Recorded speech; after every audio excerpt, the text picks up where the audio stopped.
Aha. Sembahyang ibu jari macam lipat. Pasal apa? Sakit. Sakit. Oh. Macam apa ni? Pipi ada. Buang. Oh. Tu buang tu ya. Tak buang macam ni. Buang-buang hilang lega apa? Oh. Ni dok asal ni. Urat bawah teluk tu. Kadang dia sakit ni. Lalas dia tak tang ni tak sakit, kalau sakit lagi. Sakit. Urat bila kita duduk ni, ni duduk sama ni tak buang kalau ni. Oh. Lepas tu kalau tidur kita nak pusing pun kita kena pedok je. Sakit no. Sakit. Urat bawah telur. Dah bungkuk dah. Dia dah tidak duduk di bawah. Daripada pungkuk, lubang pungkuk tu dia ada urat besar tu kan? Urat besar tu. Bola dia mengikut urat tu, lepas tu dia di ujung ni pula. Alamak.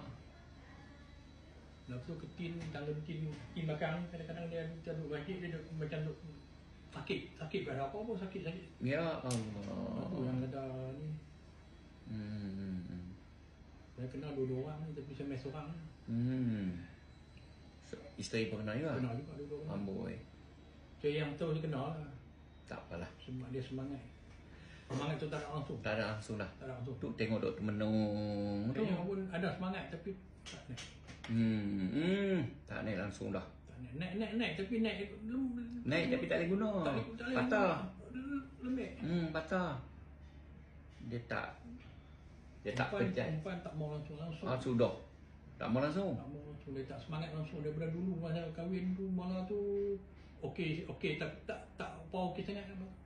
50 dah ada menopause dah. Oh. Itu dia depa kata kita habaq kata ni mana ni dia macam dia duk pi ya apa semua tak ada, tak keluar. Dia kata tak ada apa. Okey. Lah ni macam ni. Lah saya nak terehat saya lah nak buat. Dalam madu tu saya doa dah. Untuk repair balik semua sistem ni. Repair balik, overhaul balik, top overhaul balik.